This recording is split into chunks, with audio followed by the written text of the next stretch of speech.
First question for Torts. Let's go to Allison Lukin. Go ahead, Allison. Hey, John, I know this wasn't the season that you wanted, but what did it mean to the group and to you as coaches to go out on a win tonight? Yeah, I mean, we've been, for the past, 2.5 weeks or so, 7 or 8 games, I think we've played some pretty good hockey. Grabbing a lead, getting scored on, tied, grabbing a lead, getting tied up again. I'm glad they're able to leave the season, a horrible season, with a win. And they played hard. I think, for the most part, through the time that we were eliminated, they played the right way, tried to keep the integrity and the dignity of hockey for us, and, just get ready to start another year next year.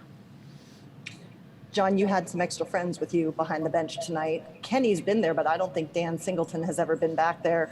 What was behind that choice? And just talk us through that whole experience, having him there with you tonight. Yeah, it started with Bowler the other night. He's been with the staff. He's learning the trade of coaching. He wants to become a coach. We want to give him a look, let him see what it is, the speed of the game. Danny Singleton has been here, 20 years? Has never seen a game live. Never. He's been in the back scenes as our video guy, working his computers or whatever the hell he has back there, and has never been out on a bench, never seen a game live for the Columbus Blue Jackets. So in an atmosphere where the game didn't matter in standings, we waited until after we played the Nashville games where they counted, and these 2 games we wanted to give them an opportunity to watch. In fact, Danny even changed the defensive pairs in the last half of the game. So we wanted to give him an opportunity for a guy that's been grinding away for 20 years. Thank you, John. Next, we'll go to Aaron Portzline. Go ahead, Porty. Thanks, Todd. John, could you hear the collection of fans? I think they were mostly up in the upper bowl, but I'm not sure, chanting your name in the final 5 minutes of regulation and beyond? No, I didn't. I heard one guy behind us all night long yelling about something. We couldn't understand him, but he was really loud. That's the only. I couldn't hear anything else. There was just one person right behind us that was at it all night long. That's all I heard. And did this have the feeling of farewell to you? Can you address anything regarding that?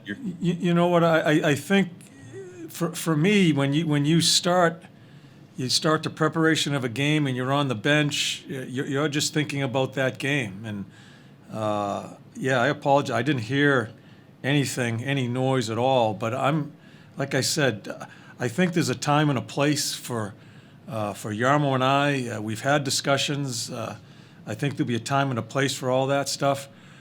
During a game, right now, after a game, it just isn't. It isn't the time. And we were focused on trying to be the best we could be and try to win a hockey game to end the season. Thanks, John. Next, we'll go to Brian Hedger. Next, we'll go to Dave Metzel. Go ahead, Metzy. Thanks, Todd. John, you've had cup winners. You've had teams that have overachieved. And I'm sure you remember each of them for specific things. What will you remember about this particular team that you coached this year? This year? Yeah. Yeah, this is a year of, I think, learning. Learning and trying to make yourself better. Certainly in my position where I just don't think I did a good enough job with the change of personnel, Luke going, all the stuff, and we're kind of used to it. Hey, Dave, you've been around. We've gone through this a lot the past few years, and we're able to get the room straightened out. I did not do a good enough job in getting that to happen with the new personnel coming in, some distractions early on. We just, as I've told you, we've just never felt comfortable with the room as far as being cohesive, and that's my responsibility. So great learning experience for me, and I hope it's a learning experience for the players as far as what we lived through, that just how bad it was when you're not going to the postseason and having the struggles that we had. So you can be negative about it. It was miserable. It sucked. But I think you got to try to turn it and try to learn from it. And I hope we're never involved in that situation again. John, because of the uncertainty that's swirling around, we've talked to several players about what you have meant to their careers, and to a man, to a player, they all credited you with helping them advance their career. When you hear a player say that, what does that mean to you as a coach? Yeah, that is. I love the guys on the team, and I don't want to separate anything, but the guys that we have been working with for the past 4 or 5 years and trying to build this. I love those guys because we grew up together. I know I'm old, but when I came here, this was a new challenge, and we all accepted that to try to gain respect and get this organization on the right track. I learned so much from them, and it was just such a togetherness as we were going through it, and through some turmoil with some of the that was going on with our club, and we became close. That's the greatest thing about sport is when you go through some stuff and you find your way. We only won one round. We didn't get into a second round, and there's a lot more work to be done. But we're trying to get it on the right path and create the right culture. And for these guys here, I love being with them, and it was an honor to get them and to watch them and be part of that. Fell off the mountain this year, and you got to start over. So whatever happens, my relationship with those guys, it's never going to change because that's what happens in that type of situation. Thanks, John. And next we'll go to Brian Hedger. Go ahead, Hedge. Hey, John, now that it's over this season, you're one of the teams out there that was able to go game 1 to game 56 without missing any, without, COVID canceling things and delaying your season and all that stuff. When you look back at this season, are you surprised at all that you guys were able to do that, or how happy are you that you were able to just kind of get through this thing without? Yeah. It's a season where you just never knew what was going to happen. I remember talking to you guys early in the year. I thought there was going to be some stoppages and restarts. I was expecting all of that to happen. I think it's a credit to the National Hockey League and the teams, the individual teams. I know there were some outbreaks. I know there was some problems along the way, but I give the league a lot of credit as far as just keeping us together and keeping us safe. I tell you guys, the protocols that were put into place, how the hotels handled us as far as the safety of it, it was done in a great fashion, and that's number one thing. We wanted to make sure the health of everybody in all these organizations. I thought the league did a fantastic job with this. And kind of building on that topic, a set of staffers on a hockey team that don't get talked about a whole lot are the guys behind the scenes. Obviously, the equipment guys, the training staff, all that stuff. How important were they to this whole process of with all these protocols and everything? Yeah, you don't realize how hard they work.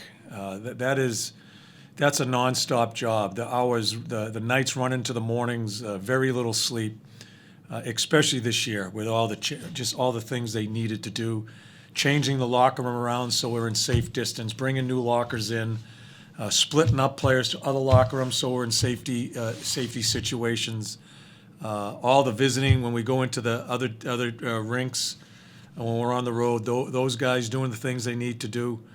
They're the group of people that are most important to the teams are your equipment and medical guys, and behind them are the rink people, the people that work in this rink, Ian who does the ice, and the people that allow us to play in this building. Those are some of the most important people in our game, and they're the people that are less thought of. No one even thinks about them, but they are the foundation of us being able to play in this league.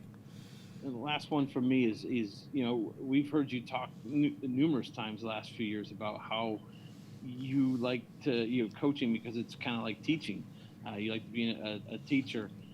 How does a season like this test you in that way? I mean, as far do you still love coaching at this point? Oh yeah. This is it's a great question, Hedge. Where you have to figure out some way after we've gone through a year like this to turn it somehow to where it can help you stabilize yourself in some of the things that you may have to change in your philosophy, you may have to change as a player. You need to try to bring it to that point that you're going to learn from it, because it was awful. I'm not sure how many times I'm not even sure if we won 2 games. I know we didn't win 3 in a row, and we couldn't get any momentum.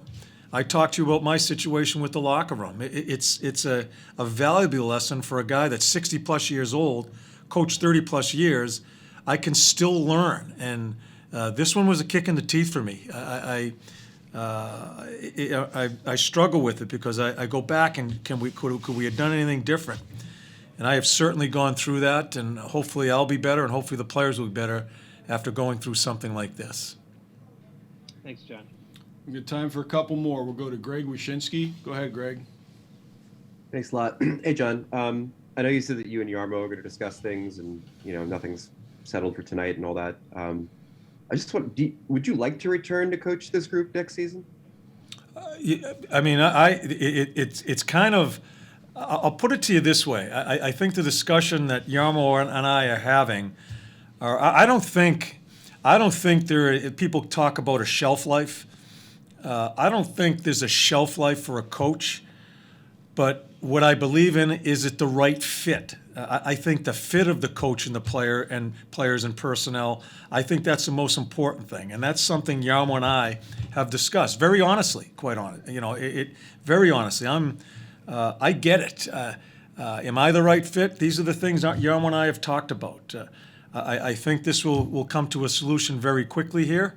I'm sure Yarmo will speak on that, and we'll see where we go with it. But like I said, the players in there, I grew up with them. I started at a very old age with this team, but I still grew with those guys. So it's been an honor to coach them. And as I said, I just have it's a special relationship when you grind through it and you go through the number of years that we did. That I'll never forget that, and it's just been an honor to be with them. Thank you, John. And lastly, we'll go to Jeff Fabota. Go ahead, Jeff. Thanks, Todd. Thanks, Torts. You mentioned earlier how you guys were able to kind of play with dignity and play with the respect of the game here these last stretch. And you got thrown for a loop at the trade deadline. It's been miserable. You haven't been playing for anything. But for this group to pull it all together the way it did these last couple games, I mean, is there a pride that with literally nothing on the line, the way that you were able to kind of finish this thing off? Yeah, I'm happy, and I made adjustments. You guys see, we didn't practice much. I wasn't going to bring him to the building and do a lot of practice, and we're playing a lot of games. The two biggest things we talked about was just being prepared, trying to be as prepared as best you can be, and I just wanted him to play hard. And for the most part, we did. There were some times where you could see some guys where it, because it's hard when it doesn't mean a lot. But for 95% of the time, I thought our guys tried hard. I thought they played the right way. Didn't get the results all the time, but I think the last little while, we put some points on the board. And I'm happy they win a game. It's an overtime win. It happened suddenly, which is exciting for them. So I'm proud of them. There's a lot of work to be done, but I'm glad we ended on at least winning a game. Thanks, John. Appreciate it.